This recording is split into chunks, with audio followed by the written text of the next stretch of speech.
Letter 25.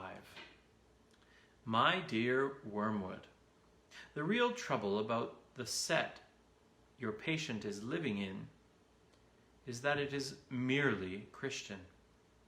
They all have individual interests, of course, but the bond remains merely Christianity. What we want, if men become Christians at all, is to keep them in the state of mind I call Christianity and. You know, Christianity and the crisis, Christianity and the new psychology, Christianity and the new order, Christianity and faith healing, Christianity and psychical research, Christianity and vegetarianism, Christianity and spelling reform. If they must be Christians, let them at least be Christians with a difference. Substitute for the faith itself some fashion with a Christian coloring. Work on their horror of the same old thing. The horror of the same old thing is one of the most valuable passions we have produced in the human heart, an endless source of heresies in religion, folly in counsel, infidelity in marriage, and inconstancy in friendship. Humans live in time and experience reality successively. To experience much of it, therefore, they must experience many different things. In other words, they must experience change. And since they change, the enemy, being a hedonist at heart, has made change pleasurable to them, just as he made eating pleasurable. But since he does not wish them to make change any more than eating, an end in itself, he has balanced the love of change in them by a love of permanence. And he has contrived to gratify both tastes together in the very real world he has made, by that union of change and permanence which we call rhythm. He gives them the seasons, each season different, yet every year the same, so that spring is always felt as a novelty, yet always as the recurrence of an immemorial theme.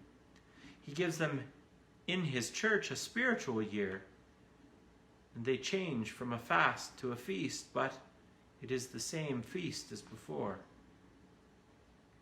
Now, just as we pick out and exaggerate the pleasure of eating to produce gluttony, so we pick out this natural pleasantness of change and twist it into a demand for absolute novelty. This demand is entirely our workmanship. If we neglect our duty, men will be not only contented but transported by the mixed novelty and familiarity of snowdrops this January, sunrise this morning, plum pudding this Christmas. Children, until we have taught them better, will be perfectly happy with a seasonal round of games in which conkers succeed hopscotch as regularly as autumn falls summer. Only by our incessant efforts is the demand for infinite or unrhythmical change kept up. This demand is valuable in various ways. In the first place, it diminishes pleasure while increasing desire. The pleasure of novelty is by its very nature more subject than any other to the law of diminishing returns, and continued novelty costs money, so that the desire for it spells avarice or unhappiness or both. And again, the more rapacious this desire, the sooner it must eat up all the innocent sources of pleasure and pass on to those the enemy forbids. Thus, by inflaming the horror of the same old thing, we have recently made the arts, for example, less dangerous to us than perhaps they ever have been. Low-brow and high-brow artists alike being now daily drawn into fresh and still fresh excesses of lasciviousness, unreason, cruelty, and pride, until finally the desire for novelty is indispensable if we are to produce fashions or vogues. The use of fashions in thought is to distract the attention of men from their real dangers. We direct the fashionable outcry of each generation against those vices of which it is least in danger, and fix its approval on the virtues nearest to that vice, which we are actually trying to make endemic. The game is to have them all running around with fire extinguishers whenever there's a flood, and all crowding to that side of the boat which is already nearly gunwale under.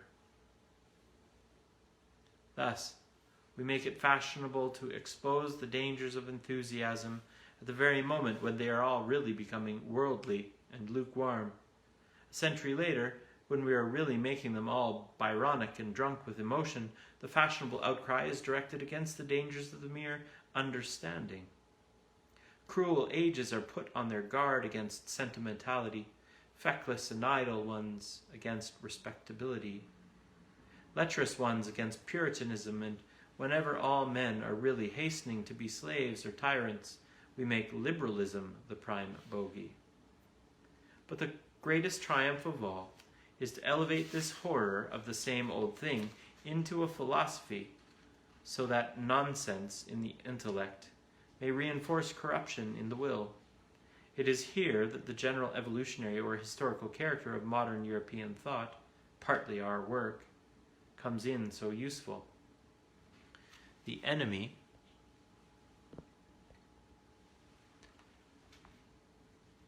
loves platitudes. Of a proposed course of action, he wants men, so far as I can see, to ask very simple questions. Is it righteous? Is it prudent? Is it possible? Now, if we can keep men asking, is it in accordance with the general movement of our time? Is it progressive or reactionary? Is this the way that history is going? Then they will neglect the relevant questions, and the questions they do ask are, of course, unanswerable, for they do not know the future, and what the future will be depends very largely on just these choices, which they now evoke the future to help them to make. As a result, while their minds are buzzing in this vacuum, we have the better chance to slip in and bend them to the action we have decided upon. And great work has already been done once they knew that some changes were for the better, and others for the worse, and others still again indifferent. We have largely removed this knowledge, for the descriptive adjective unchanged. We have substituted the emotional adjective stagnant. We have trained them to think of the future as a promised land which favors heroes attain, not as something which everyone reaches at the rare rate of 60 minutes an hour, whatever he does, whoever he is. Your affectionate uncle, Screwtape.